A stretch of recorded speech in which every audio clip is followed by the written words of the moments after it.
Introducing the new Volvo XC90 with 7-seat versatility, Google built-in, and advanced safety features for all your precious cargo. The new Volvo XC90, designed for life. Visit volvocars.com/US to learn more.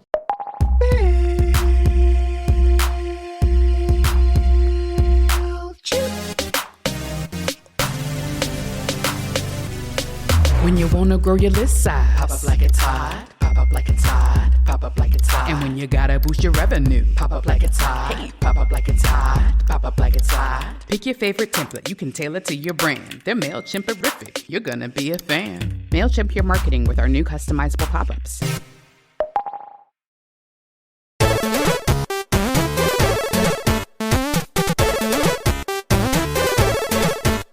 On today's episode of the Retro Gamers Podcast, John Pratt returns as co-host to recap the latest in retro news and discuss Superior and Inferior sequels from iconic video game franchises.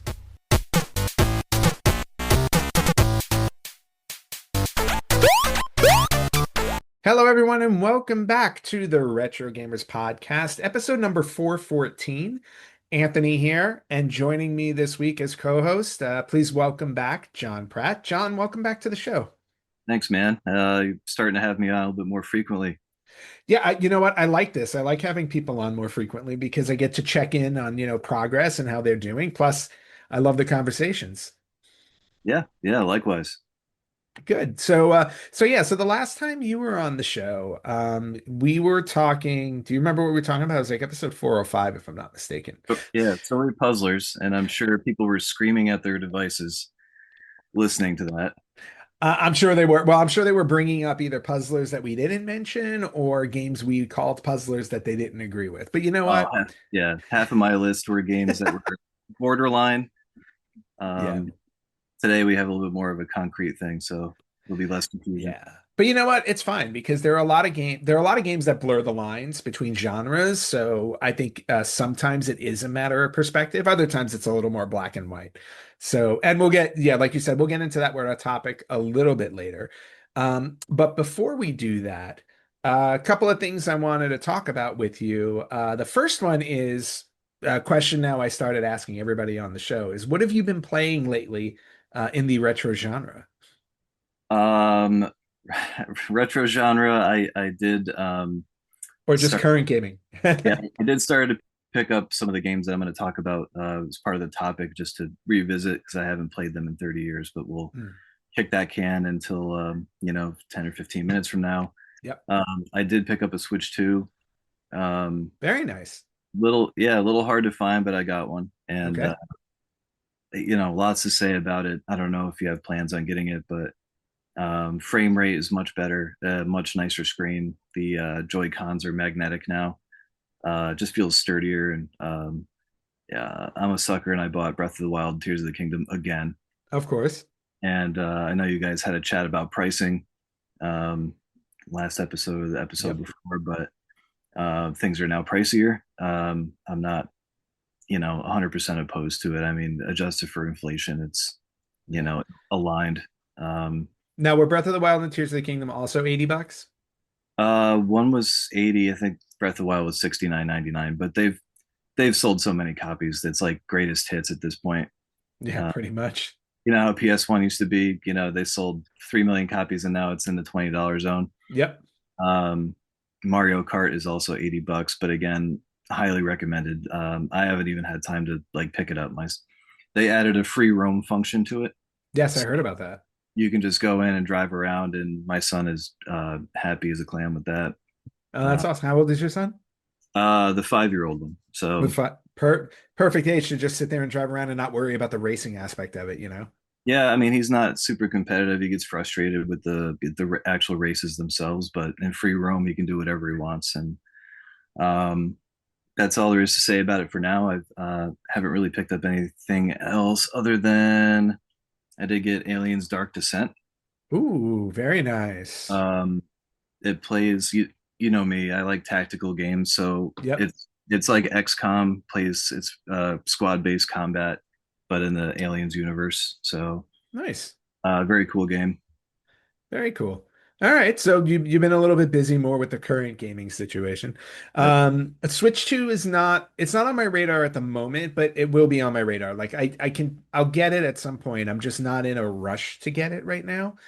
Not just because it's pretty much sold out everywhere. I'm sure it's still a bit like I'm sure I can still find it if I go looking for it, but yeah, I'm just not in a rush. It may be the type of thing I get towards the end of the year when I feel like there's something more to play on it because right now outside of Mario Kart World there was nothing really grabbing me. So just a delayed purchase. It'll definitely be a delayed purchase. And then also in terms of myself playing wise, I really haven't been playing much because I was too busy the last couple of weeks building my new video game closet shelves, which I posted on Facebook, I posted on Instagram the images of that. And that was just a fun little project that was a total headache because I don't do home improvement type stuff. So this was my first foray into that. But I really needed a place to put my video games where I could see them all. Like I had bought cubes and I put all my games in like these big cubes, but the problem with that closet is it was so small. I had to like turn sideways to get in, and because of the cubes, I had to put them like 2 levels deep, so I couldn't see everything. It Yeah. was just impossible. So I wanted to build something where I could see all of it. And that's what I did. I built the shelves that were like just deep enough to hold all of my cartridges, all of my discs, all of my computer PC game boxes. And it worked out great. Yeah, you sent me a picture, man. It looks pretty impressive. Yeah, and I'm running some pictures now on as I was talking about it, I was running some pictures so people can see what I'm talking about if you're watching on YouTube. Or Spotify. You can watch on Spotify as well. So yeah, so that was basically my project. And the only other thing that I played recently, I put up a playthrough um, either like a week or two ago of Anticipation on the NES. Oh yeah. Yeah, that we were talking, you said we were talking about story puzzlers in the last game. That was the probably the very first puzzle video game I played as a kid that got me hooked because I love that game. Now, granted, it played more like a game show. It was more like a version of Pictionary, but it was to me that was like puzzle-esque for 7 or 8 year old at the time, however old I was. Yeah, 100%. Yeah, so that's basically been it for me retro gaming wise. Oh, and I also did a quick playthrough. I haven't posted it yet, or I might have posted it when this airs. I don't know. Kung Fu for the NES, which is like one of those games you can finish in like 5 or 6 minutes. Yeah. Yeah, that's cool. Yeah, it's been a while since I've played that one, but yeah. I forget how much I love playing that game. It's so simple, but like I said, 5 or 6 minutes you can get through the whole thing, and it plays like an arcade game. You just keep going and going and going until you run out of lives. Yep. But at least it has like a semblance of an ending where you save. Thomas saves the girl Sylvia, which is cool. And then the very last thing I played, John, I know 10 episodes almost now. You recommended this game to me. I was gonna do it for a game of the week, but my game of the weeks have kind of been very infrequent because life is life. I get, things get busy. But you had recommended last time you were on the show the Two Towers mud online. And I finally got around to trying that out a couple of days ago because I knew you were going to be on the show and I needed to have some type of response for you on that. And I have to say, I mean, I haven't played a text-based game in a very long time. I'm not counting Oregon Trail. And I didn't get that far into it. I basically kind of got through the tutorial aspect and then played a little bit after and stopped because the tutorial itself took about like 20 minutes. Just telling you, what commands you can give and what to do and whatnot and all that stuff. But even with that, like I just thought it was really fun, like creating a character, giving him a name, and and what race you're going to be, and all that stuff. I mean, it was very, and the explanation of it fit obviously right into Tolkien lore, in the Two Towers, which I thought was great. Yeah, I mean, I just had a lot of fun. I felt a little bit sad I had to kill a mouse as my first animal because the mouse didn't do anything to me. But say la vie. You got to get XP. You got to grind. Yeah, you gotta kill those mice and whatever other like small animals you need to, and then you gotta skin them for their pelt and sell the pelt and all that stuff. Yep, you got to do what you got to do in the early game. Yeah, fun fact: I played that game for years when I was in high school, and prior to that, my character's name was Scissorman, by the way. Nice. And That good clock tower reference. good clock tower reference. And my buddy would get off the bus, go home, and hop directly on that game. Okay. And back in the dial-up days, you would just get the busy signal. So whenever I would call him and got the busy signal, I knew exactly where he was. So I would get on the game, find him in the game, and be like, "Hey, Stu, can you give me a call? Like, I gotta ask you a question. Can you hop Nice. on, call me, and get back on?" So yeah, that's how we. That's how our friendship was. Now with that game, did it ever have a semblance of an ending or no? It's just endless. It just I don't know. I never got to the end game. You level up your character to X, Yep. level. I'm not sure I ever got there, even after like 4 or 5 years of playing the game. Okay. The world doesn't like end. There's scenarios that play out that mimic the actual book. If you make your way to Minas Tirith, you're gonna encounter a bunch of bad guys from Mordor. Of course. And then you can choose to kind of go from there, and there's quest lines and stuff like that. But even after the quests are done, the game continues. So, but yeah, it's a great game. I got to get back into it myself. Yeah. And for those of you out there who are into text-based games and you're a fan of, the Lord of the Rings, perfect game for you to try out. So go check out Two Towers Mud online. I don't remember the website address, but I can throw it in there. T2tmud.org. And the number two, right? T2tmud.org. Okay. So go check that out. It's been around for, was it 30 years now, right? Yeah, it's right up there at Dwarf Fortress. Okay. So first bit of retro news I want to share is now you'll be happy to know this because you have a Switch 2. And with the Switch 2, there's now a GameCube online library. I don't know if do you have to sign up for that the same way you did with the Switch Online You have to have a Plus? Switch Online account. Mhm. There's different levels to it now. There's like a single member, and then there's also a family plan. Um, Yes. if you have more than one console or more than one user, um, which I do because both my sons have accounts, and but yeah, Clearly, yeah. So you'll be happy to know that with the GameCube library, they have added Super Mario Strikers to the collection. So just another fun game you can play from the GameCube library. They have a few other ones scheduled too, that they've announced so far that are not up yet. Which will be Super Mario Sunshine, Fire Emblem Path of Radiance, and Pokemon Coliseum. So those are coming soon. But Super Mario Strikers is the latest one to be added to the collection. nice. So that was one bit of news. The next bit, I love talking about this thing because it's been going on for so long, and it just, I personally don't think it's ever coming out. But the Intellivision Amico Oh yeah, is the console that just like every time you think it's gone, back it comes. And it wasn't too long ago that they sold off like part of their library or something like that because they were just trying to get stuff out there. But it was recently announced, even though the company is still saying that they are going to release the Amico console. They're still saying that, but they have released some of their games now onto the Nintendo Switch and Steam. These were supposed to be Amico exclusive games, but the two games that they released are Finnegan Fox and Evil Knievel. They're now available at the Switch eShop and on Steam. They're $14.99 each. And then the Amico version of Cornhole is also available now on the Switch for $14.99. So just a few more Amico games for anybody who's been keeping track of those. And well, hoping you were getting a console to play them on, you can at least play the games that they developed on the Switch or Steam. you sure the console's not a giant scam like that Yeah. Sega console that was supposed to come out and Oh yeah, that Sega yeah, the, they the sent them a cease and desist. yeah, it was like the Super Sega something or other. Yeah. Yeah, Yeah, that thing. Oh man.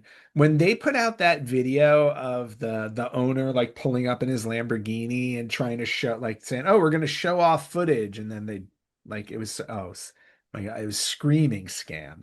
yeah. But I'm sure they stole $3 from a lot of people when they said, you know, You only have to pay $3 for your down payment to hold a console for you. Yeah, It's he such a he got he got enough to pay off his Lambo before he was found out. that's probably what happened. Moving on for a moment to the film industry, because we always hear video game films are just commonplace these days, right? But the latest bit of news comes from the upcoming Street Fighter movie. So I don't know how much you've heard about this, but they've been announcing new cast members over the last few weeks. And there were a couple new cast members added that I thought were really interesting. So far, they've announced two, four, six people cast. You have Andrew Koji for Ryu, Noah Centineo as Ken, Orville Peck as Vega, and now actually there were three new ones. The newest ones they announced are Kalina Liang as Chun-Li, and then the two that are, I'm sorry, I forgot Jason Momoa was announced to play Blanca, which I thought was interesting. That's interesting. Yeah. Yeah. And then the latest two that got announced were Joe Anoya. If you don't know who that is, if you watch WWE, World Wrestling Entertainment, he's Roman Reigns in Okay. Yeah. WWE. So he just got cast to play Akuma, and 50 Cent, the rapper, 50 Cent is was cast to play Balrog. So The boxer, right? Yeah. the Okay. boxer. So I think the casting for this movie so far has been spot on because if you look at them all together, I'm like I can see each actor in the role they've been cast for. So that's a good thing. Hopefully the movie is better than the previous one they did way back when, the good old Jean-Claude Van Damme version. I was gonna say I saw Street Fighter the game, the movie in the theater. I think what they should do is just reprise the cast, bring them all back. Anybody that's still alive, Jean-Claude Van Damme, Mm. and have Street Fighter the game, the movie to senior citizens home. Well, Where, you know what? With the way these movies get made, I wouldn't be surprised if they all have like a cameo in them yeah, somewhere. Like Jean-Claude Van Damme will be like Guile's father. You and you know, know he's running out of money. He could use the money. he So can probably use the money. But every time I think about that Street Fighter movie, all I think about R.I.P. Raul Julia. yeah, yeah. Every time, his last film. Okay, a few more pieces of news before we move on to our topic. Getting to, I feel like every week there is always at least one or two articles I read about previously lost games that get found somewhere, Mhm. like they find the coding or whatever it was. The two games this time that were lost were actually rescued from Japanese flip phones. And the two games that they found were one is a Mega Man game, actually. It's let me get the title of it right. It was Rockman the Puzzle Battle. So it's kind of like one of those, like almost like a Pokemon Puzzle League type of thing, but with Mega Man. So they found the coding for that game so they can recover it. And then the other one, which I thought was a little more interesting, was Galaga Kai, which was a previously lost Galaga game exclusively released in 2011. And it has an arrange mode with stages based on other Namco games. So when you play through the Galaga stages in this specific game, you actually play through stages based on games like Mappy, Dig Dug, and Xevious. Okay, So I thought that was kind of like that. I'd never heard of this game, and I love Galaga, so I thought like, wow, it was kind of like a smart way to like change it up. So so it was cool to find out that they managed to find these games and recover them, and hopefully they'll be available for purchase somewhere in the future. This one's interesting. I don't know how much you're into video game music per se, but the composer for Castlevania Symphony of the Night, Castlevania Bloodlines, and a lot of other games for Konami, her name is Michiru Yamane. Michiru Yamane. Castlevania Symphony of the Night to me has one of the best scores in a video game, hands down. Like that, the music in that game is absolutely beautiful. She 100%. also worked on Bloodstained Ritual of the Night, which if you haven't played that, I highly recommend it. It plays just like Symphony of the Night. Nice. Yeah. Awesome game. I devoured that on my I don't remember if it's my PS4 or PS5, but I downloaded it and absolutely loved it. Um, but the reason why I'm bringing her up because she has a YouTube page. And she's had it for a while. It's been there for a while, but it's one of those things. Time Extension put out this article about this, that it's just kind of maybe been under the radar. But she basically just um, she releases performances of all of these tracks that she composed. And I went on there just to listen to a couple of them. Absolutely beautiful, beautiful, beautiful piano arrangements, and just listening to it. So for anybody out there who is interested, look up her name. Again, I'll say Michiru Yamane, and subscribe to her YouTube page. I did as soon as I saw this article, I clicked it. I listened to like one or two videos, and I was like, done. I can listen to her all day. So, and she doesn't just play the piano arrangements. Like if there are vocals involved, she brings somebody in to sing the vocal parts too. So it's really, really well done. So definitely check that out if you have the chance. On the same note, I picked up the Alien Isolation soundtrack Mm. from I Am 8-Bit put it out. Oh, nice. Uh, I got it off camera. I can bring it in later, but I got it on cassette because I'm a masochist apparently. But again, one of those soundtracks. I mean, it's nowhere near Symphony of the Night. I mean, I agree with you 100%. That thing was amazing, front to back. Yes. But yeah, if you want to scare yourself and just sit in a dark room and play it. I love me some scary music, so I'm always down for that. I'm just gonna have to get a blank cassette and copy it. I can, yeah, we can make that happen. Yeah. Halloween episode. I think that sounds great. I have a and I have a stereo. I have a stereo with two cassette decks, so we can kick it old school and I'll make a copy. Okay, last bit of news to share, and then we'll get into our topic for today. This one's interesting because people who enjoy physical media, like physical collecting, especially with video games, I thought this was interesting because there was you remember, well, the whole idea behind disc rot, right? We've been told like after a certain amount of time, and same thing with VHS tapes, after a certain amount of time, they're going to lose their quality and the disc can eventually rot and you lose your games. This article was talking about how physical collectors should plug in their Switch 3DS and Vita game cards every 5 to 10 years to avoid data loss, because there is a version of disk rot that can happen even on these micro SD cards. I believe it. Yeah. Well, I mean, I believe it too. Like any type of media, I think runs that risk. But it just didn't dawn on me that those type of flash cards, those SD cards would have that happen to the point where they're like, oh yeah, every 5 or 10 years you need to check in on those. Interesting. Yeah. Yeah. I'll have to look into that. Yeah. Like, I mean, I have a copy of Legend of Zelda on the NES, my original copy that's 30 something years old, that I can probably guarantee if I plug it in, it's still got my save data. Nice. Yeah. I've got games like that too.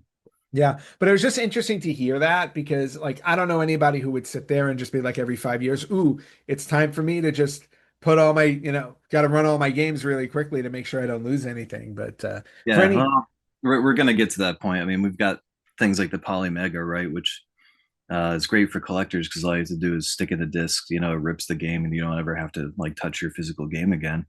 Yeah. So eventually we're going to get to the point where it's happening with Switch games, Vita games.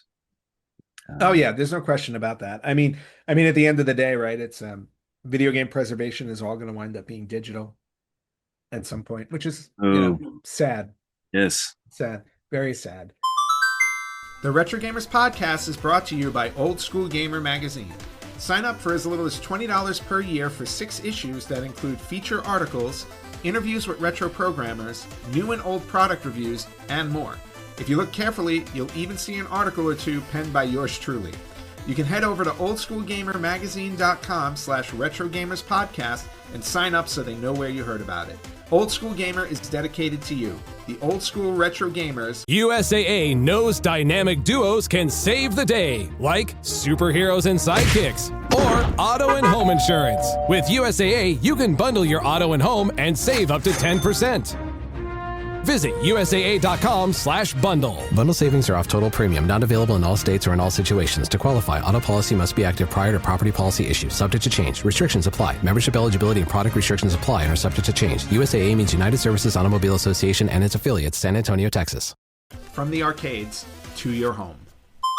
And now we can get into our topic, which when I reached out to you to talk about this one specifically, I was wondering if there was enough meat on the bone, and then I realized there's too much meat on the bone for this one. So we're definitely not going to cover everything you can with this topic, and just to get the topic out there, we are talking about superior and inferior game sequels. So, and what that means is, because again, this can stretch out to a number of different things because you can look at a franchise, for example, like a Super Mario Brothers franchise. I mean, we're not talking about like, is Super Mario Odyssey a superior sequel to Super Mario Brothers on the NES type of thing. That's just that's too wide of a gap. So what we're honing in on is direct sequels and whether they're, are they superior or inferior to the previous version or the original version. And so, John, when I brought up that topic, you seemed all in for it, but was it a little bit of a headache to research? Not really, no. I mean, I've lived long enough to where I've played many sequels, Yep. good and bad. My list is going to include more, superior sequels than inferior. I can think of a couple of bad ones. I've got a pretty good list. We're going to have some overlaps for sure. We're definitely going to have overlaps, but I think like, with you, as usual with these lists, I think if we alternate, we'll be able to, we'll avoid the overlaps on that front. So let's kick it off. Why don't you throw out one, and we'll have a discussion on it and talk from there and determine each of us whether we think it's superior or inferior. All right. I know you have this on your list because you sent me a couple games. I did. I'm going to steal your thunder. Resident Evil 2. Okay.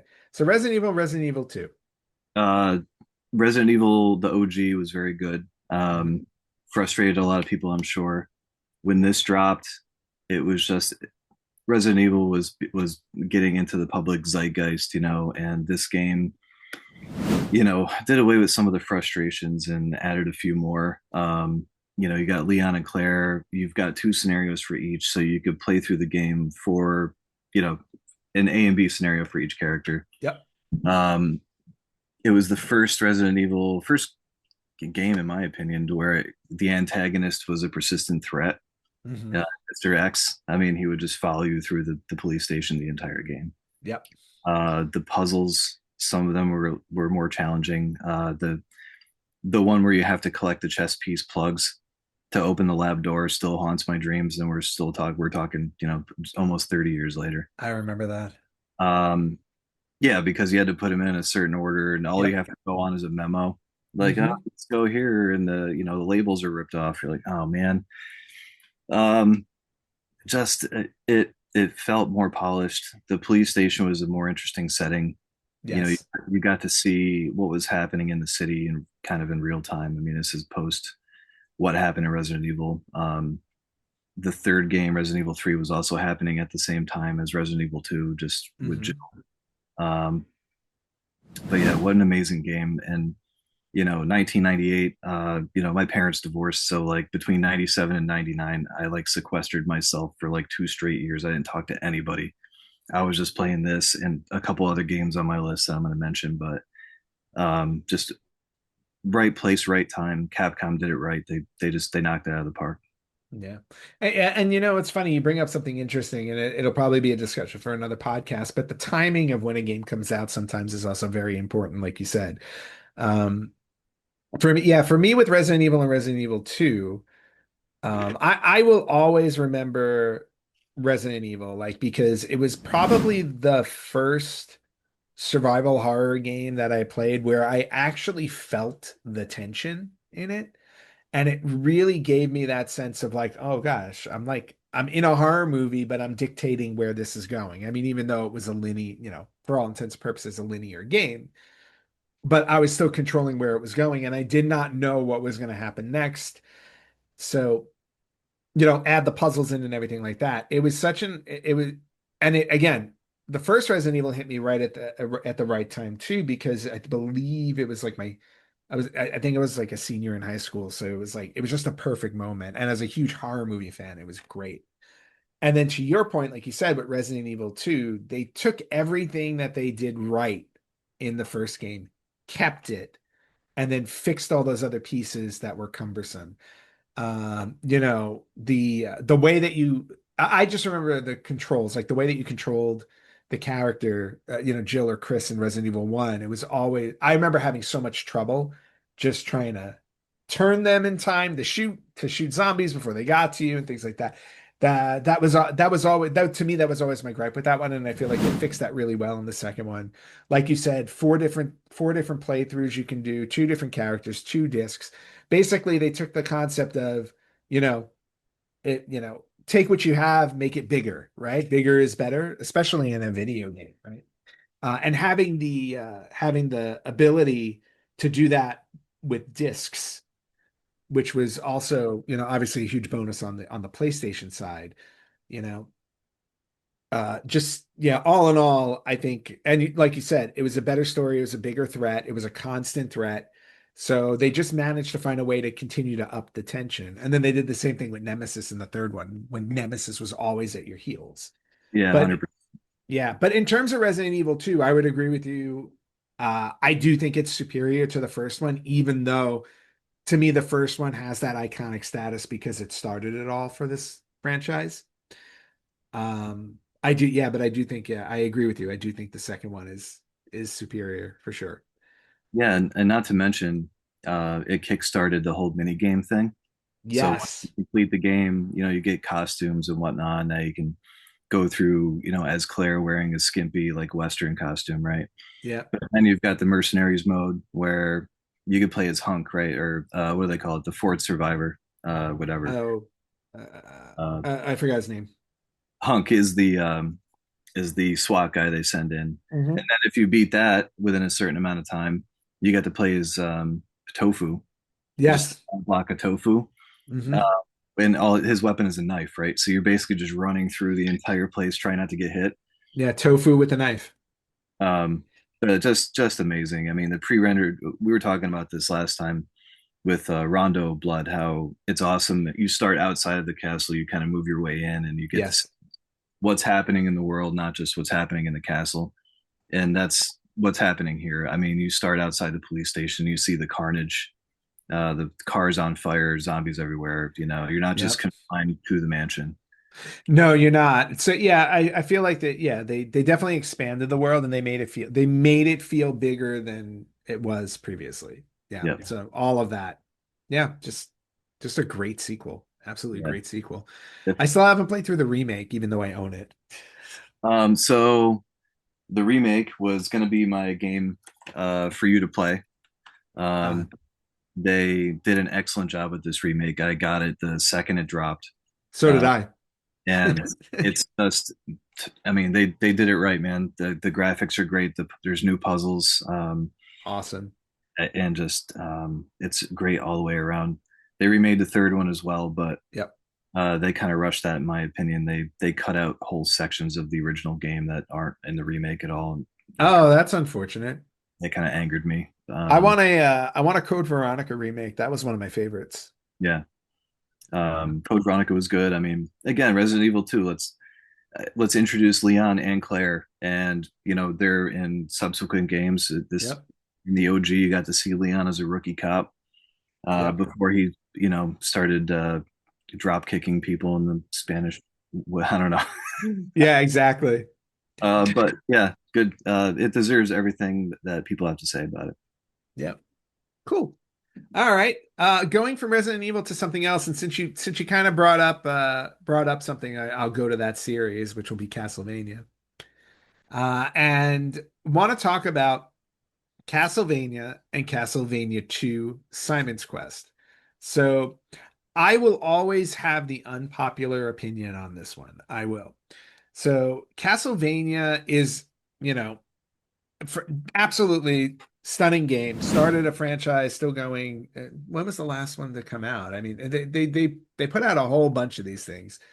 And I've played through most of them up. Well, I played through most of them up until the PlayStation 2. I think that's when I started to fall off on them. But in terms of the first one, I mean, again, as a horror fan for as a kid, the idea of playing as a character going through this mansion and beating up all of these classic monsters was, was a thrill for me. Absolutely loved it. And then, when I found out about the sequel, there was no question I was going to get my hands on that one. And then they decided to take a different tact with the sequel and kind of make it a little more open world-ish, I want to say. And ish. I say ish because on the NES, I mean, it was obviously the limitations were there, but there was still a goal for you in the sequel where you have to collect all of the body parts of Dracula to resurrect him and then beat him and then destroy him again once and for all before somebody else would resurrect him and have him wreak havoc. So the story was there. The gameplay was a little similar in terms of you running around with your whip and stuff. Link just has to be on the show every episode at some point. Yeah, it's all good. I locked mine out of the room, so Yeah, I don't have the power to do that. So they just have to join. So so for the sequel, like some of the elements were there. They expanded on it with the ability to collect certain things. Like each part of Dracula you collect does something. Like if you get the rib, it's your shield. Um, the eye was supposed to show you certain things. Like each part played a role in some way, shape, or form. And then you could also buy items to use and collect laurels, which are basically money that you spend to get to, upgrade your whip and things like that. So I think in essence, I feel like they built on the first one really, really well with all of these additional elements that you can do. Where they tripped up was definitely the day-night scenario. Having to sit there and put up with like a 30 to 45 second box that would pop up to just say, "Oh, what a horrible night to have a curse," and then waiting for day to turn to night, and then the sunlight vanquished the night, the night, and then having it switch back to day. Like that really, really hampered this game down a lot. And I have I have a minority opinion. I will not say Castlevania 2 is superior to the first one, but I still enjoyed it. I will still say that it's a sequel I really, really like. I also think there are elements to it that you can almost say found its way into Symphony of the Night. Like I feel like this was more open world, which is what Symphony of the Night wound up mastering when it came out on the PlayStation. So I think there are a couple of elements to you know, that contributed to that. But in the sense of comparing it to the first Castlevania, I would say it's inferior just because of how cumbersome it is. yeah, I mean, I'm in agreement with pretty much all of that. I mean, it's good in a way that A Link to the Pet. What was the second Zelda? Link's Adventure. Zelda 2 Adventures of Link. Adventures of Link. So you've got the top-down view, and then when you enter a town, it's now 2D, and you're kind of side-scrolling. I thought that aspect was cool. You could go into a town and kind of go through doors and whatever. But yeah, the day-night mechanic was frustrating.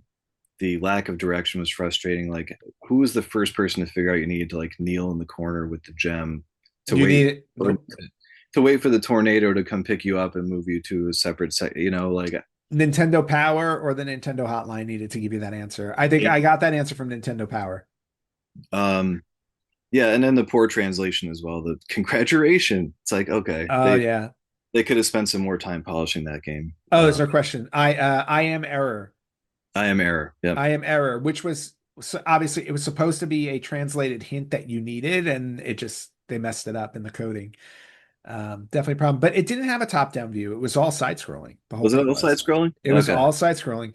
The lack of a map definitely also hindered you because you honestly had to memorize like when you needed to go up and down and where everything was going.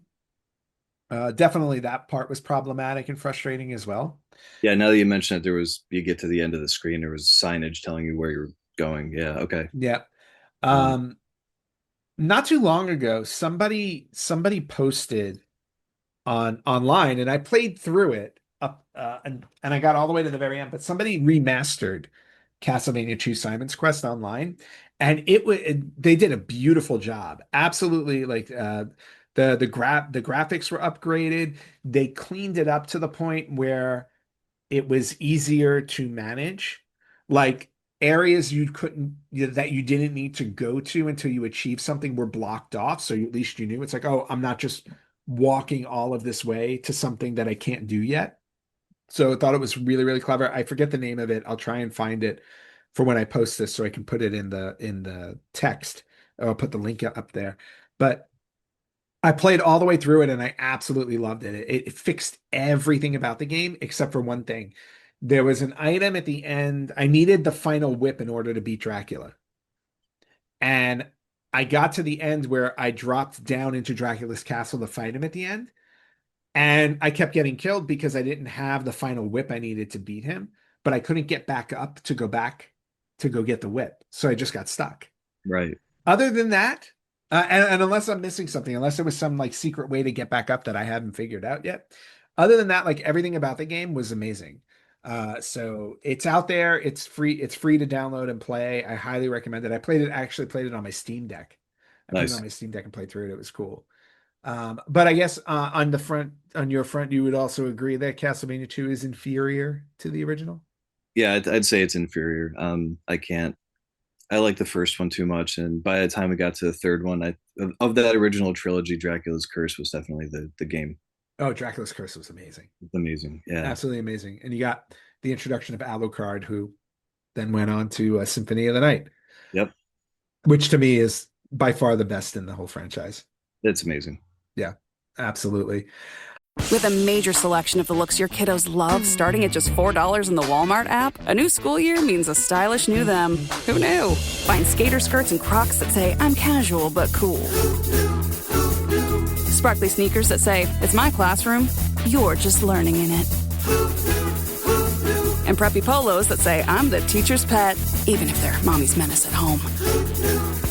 Find their favorite styles starting at just $4 in the app. The Walmart you thought you knew is now new.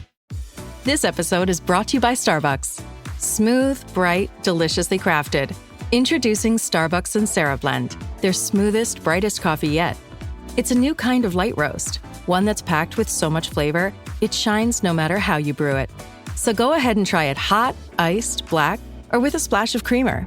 Visit athome.starbucks.com/Sunsera-blend-coffee to bring Starbucks Sunsera Blend home. All right. I did Castlevania. What do you got? I'm gonna go back in time. All right. We have all played, since you mentioned this earlier. Uh, we've all played a Mega Man game. We have. The best of the series is Mega Man 2. Um, you may or may not have played the original game, but I did. the enemies that you remember are from Mega Man 2. Cutsman and whatever. I mean, it just played. It was definitely a challenge, but definitely the most memorable of the series. And I don't know how many games there are. Mega Man 6, I think, came out for the NES, and then there was X and X2 and all that. But really, it started with Mega Man 2 for me. Oh no, it totally did. Yeah, there was the whole X series, and then later on we got like 9, 10, and 11. So there were at least 11 Mega Man games, like base 11 Mega Man games. And I Uh, love this. I love this artwork. I mean, he's just like totally buff, and he looks nothing like the actual character. Nothing, zero. Nothing, zero. It was like that on the original box too. Yeah, yeah, I have to say the Mega Man box art to me is one of the ugliest box arts ever made. Terrible. You can put that up in post. Sure, Yeah. everybody. Oh no, I'm definitely sharing that one. Yeah, the first one, even the second one, like like you said, he looks nothing like it. It's just scary, how bad it looks. But I do agree with you. The second one to me is just it's the game. It's the one. It's the best one in the franchise, in my opinion, too. Yep. They went from six. They went from six stages to eight. They added two more enemies. Obviously, the order in which you beat the enemies was important because their weapons will help you beat other enemies. Yeah, I was you needed their weapons. You needed their weapons. And to be honest with you, to this day, I can never remember who to beat first and then who to beat. Like I never remembered the order properly. I would just fight my way through it the hard way. Um, and then even after you beat all eight of them, the Dr. Wily board, I remember in Mega Man 2, was so long and so epic before you got all the way to him. I remember the big Cyclops monster guy that would like Yep. break up and then move across to the other side of the screen. Like there was so many things that went on in this game. That Yeah, tough was, tough challenge. Each area and each boss just had its own nuance, and like you said, you needed a special weapon in order to defeat some of them. yeah, Uh, and yeah, just definitely a tough challenge. yeah. And then also Mega Man 2 introduced Rush. We got Rush. Rush. We got Rush in there. And I also think, was it the second one that introduced the slide that he did? He did not have that in the first one. I don't know if the slide was in two. Was it? Maybe I could be wrong. It was definitely in later games, but It was in later games. I thought it was in two. I'm not 100% sure. But yeah, the first one. I also remember Mega Man in the first one, like when you would run with him, he would, after you let go of the D-pad, he would slide just a little bit extra. And I can't tell you how many times I died in the first one just because of that little extra slide. yeah, you fall into a pit and die. Yeah, because everything was so precise in that game. Remember the Mega Man cartoon in the 90s? Oh yeah, absolutely. Yeah, I used to watch That that. that was a lot of fun. Yeah, that cartoon was a lot of fun. Oh my. And then they did on Secret Level on Amazon, there's a Mega Man. One of the episodes is Mega Man. Nice. And honestly, when I saw that, I was like, oh, this could be a trailer for a series. It was so good. I thought it was so good. But yeah, Mega Man 2, yeah, hands down superior to Mega Man 1. No question. That's it. You brought up Zelda 2, so I'm gonna go there. Uh Legend of Zelda, the first one of my favorite games of all time. Uh trying to top that was near impossible for me. And then out came Zelda 2 Adventures of Link, and I was so excited to play another Zelda game and so disappointed when I played that game. Yeah. I was just like, why did you change this? Like literally, why did you change this? Like you like the first one again, first one had like this three-quarter view open world. You can do things in any order you want. Granted, if you went to like level 7 or 6 right off the bat, you were probably going to die very quickly. But you Yep. had the choice on whether or not you can do that. Zelda 2 did the same thing where you had that open world and you can go around.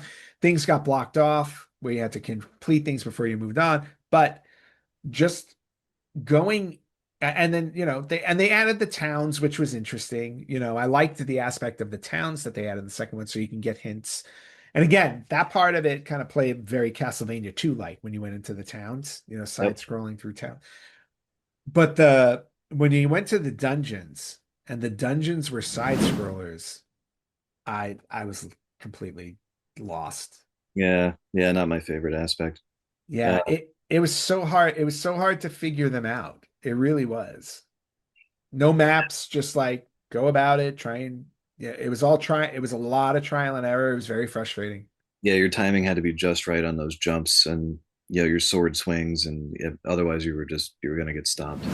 Yeah, and your sword swings were like that with that tiny little knife. So, like the timing on certain enemies that you had to like the I forget what the dark nuts. The dark nuts, which were like the horse guys that Yep. would come at you and they would bounce at you. If you didn't hit that knife timing perfectly, you were just gonna get stabbed to death. Yep. Yeah. In a way, Zelda today is kind of the same way. I applaud that level of gameplay where there's no hand holding. It's like, here you are, go outside and do what you got to do. Mhm. Uh, Breath of the Wild, I mean, you can pick up a stick and go right to Ganon if you want, but you're going to get slapped around. Yep. Um, Yeah, and that has always been the appeal for me for any Zelda game. Like almost every Zelda game, if not every Zelda game, really is just open world. You just You wander around, you figure it out, you do it in the order you do it in. Granted, they kind of guide you in the order you should do it, but you don't have to. And that's the cool thing about it. And the same thing with Zelda 2. Zelda 2 kind of did that, but it was just that switch off from first off, the overworld was very was also like very plain and basic looking compared to the first game. Like in the first game, when you saw trees, you knew they were trees. And this one, it just all looked very like flat and green, grassy. Like I thought the graphics took a step back, which Yeah, you don't want to do in a sequel. yeah, I agree with that. Yeah. So, I mean, and the side scrolling aspect were probably like you would consider that maybe an improvement, but just yeah, it did not mesh well. I think to this day I have I went back and beat Zelda 2 at some point. I don't remember, it was like 10 years ago or something like that, but I went back and beat it just to say I got through it because I've beaten every Zelda game I've ever played.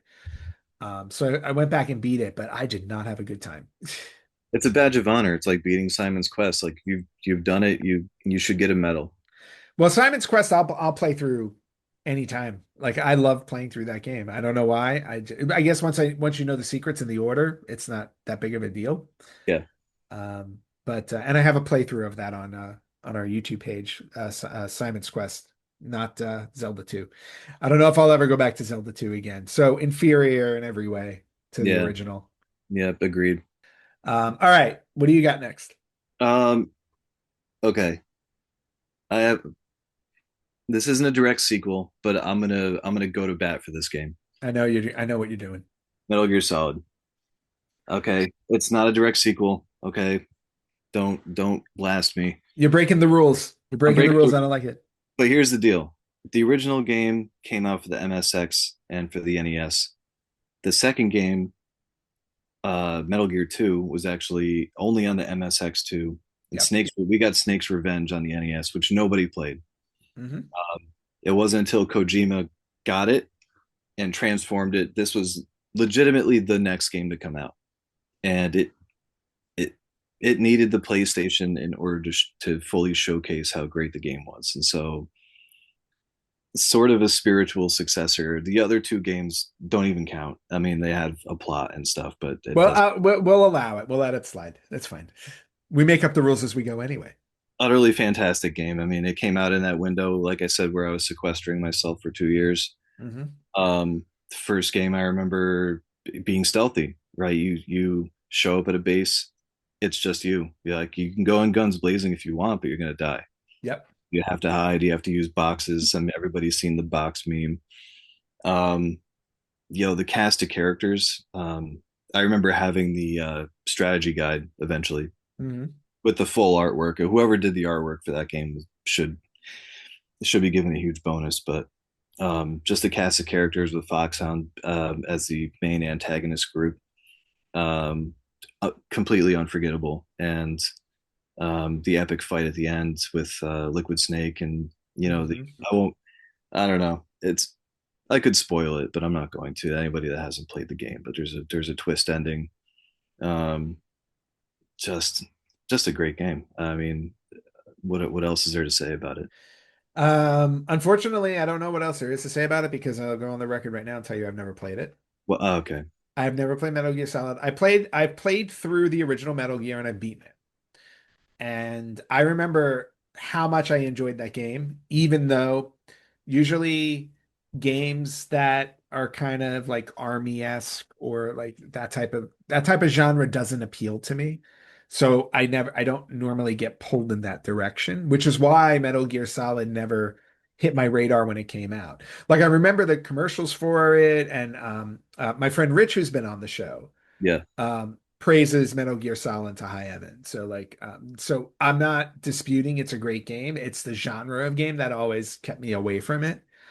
However, as a retro gamer now, it's one of those games where it's like at some point I want to visit it because of all the high praise it did get when it came out. yeah. Turn this podcast off right now. Go play it, and we'll come back. Yeah, And all right. Yeah, we'll be back in like 40 hours. I don't know how long the game takes. all right, it's 2 weeks later now. Yep. I think the closest I came to playing a game of that level, and it's not even close to that level, it was like Mission Impossible on N64, which was not fun.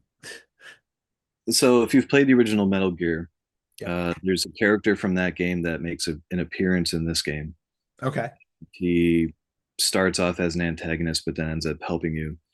Not going to spoil it.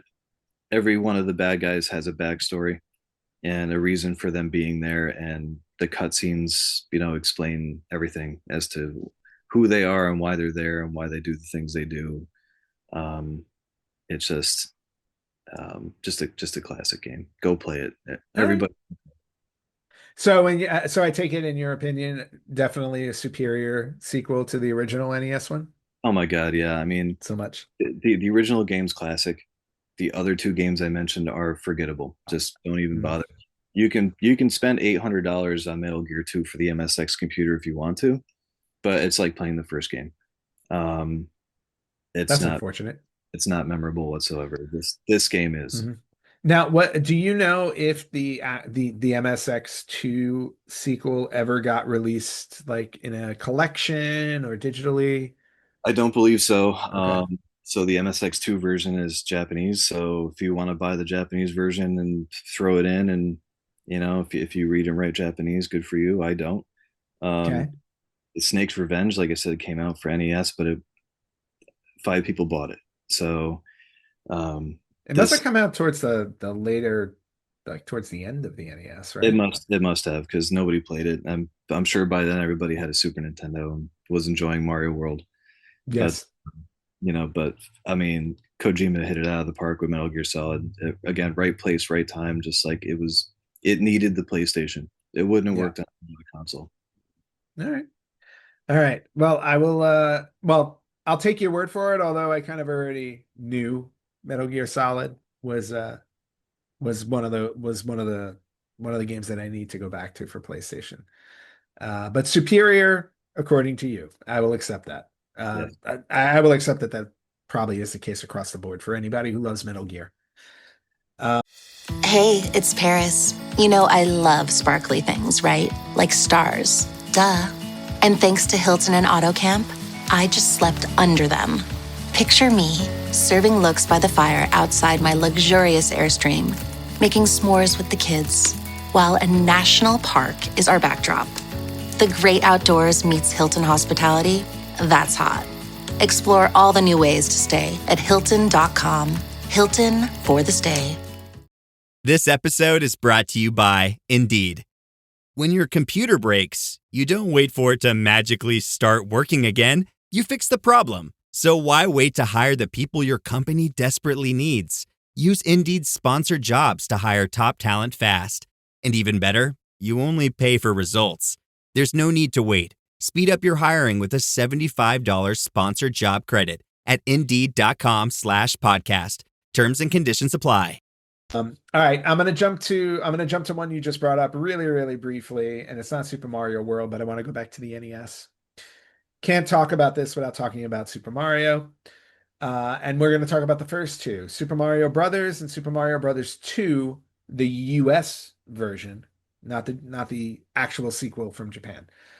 So now Super Mario Brothers, of course, like Legend of Zelda, absolutely iconic.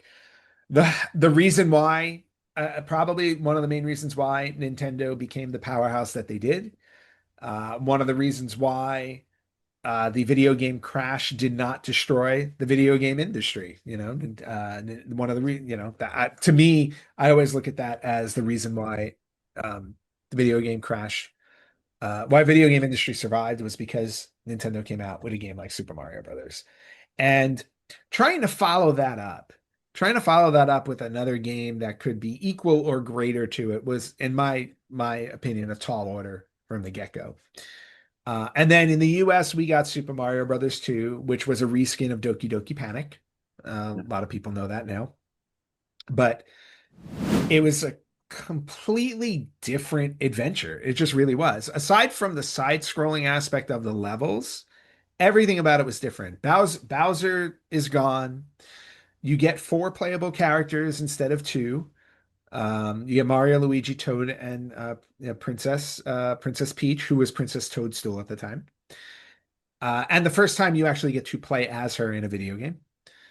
And each character had some type of ability, whatever you want to call it.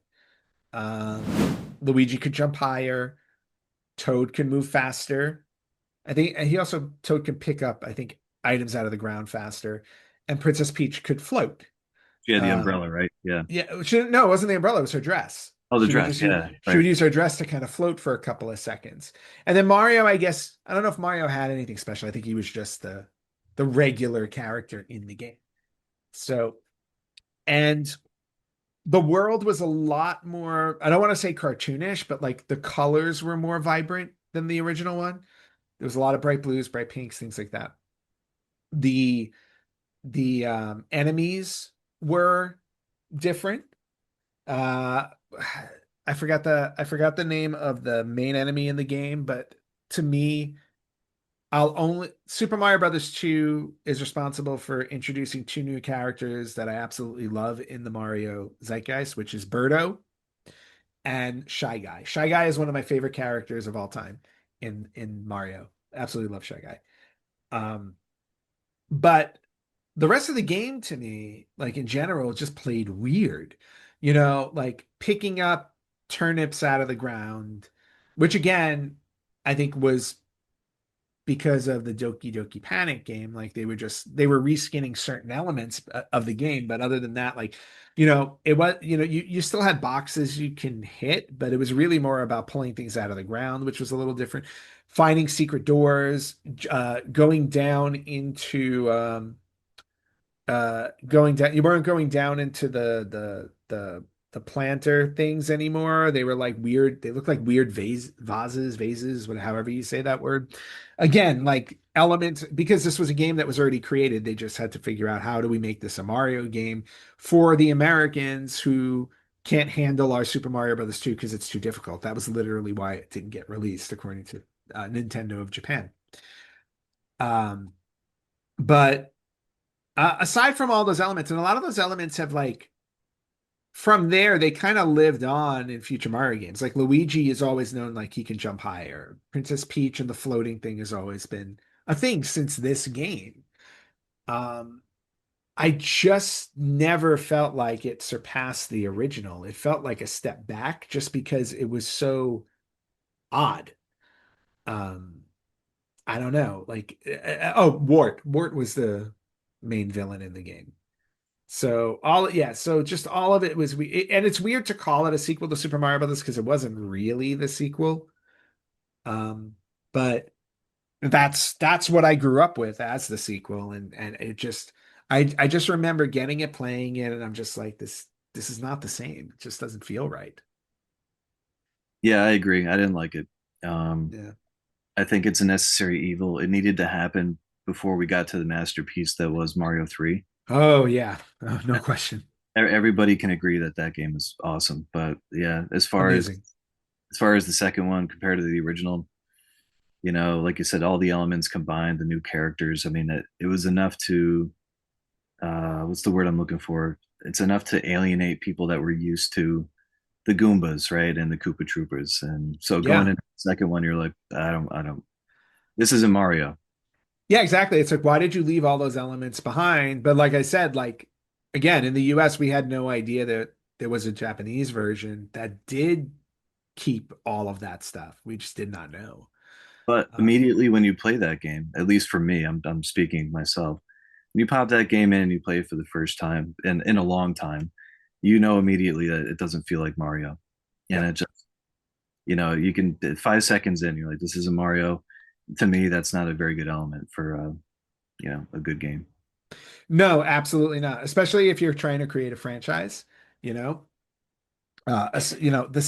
Creating a franchise is so it's obviously it hinders on how that sequel is going to play out, because if you bomb the sequel, the odds of a third one coming out or not. And to be honest with you, I mean, Super Mario Brothers 2 did well sales wise. It did really, really well, and we got that outstanding third one.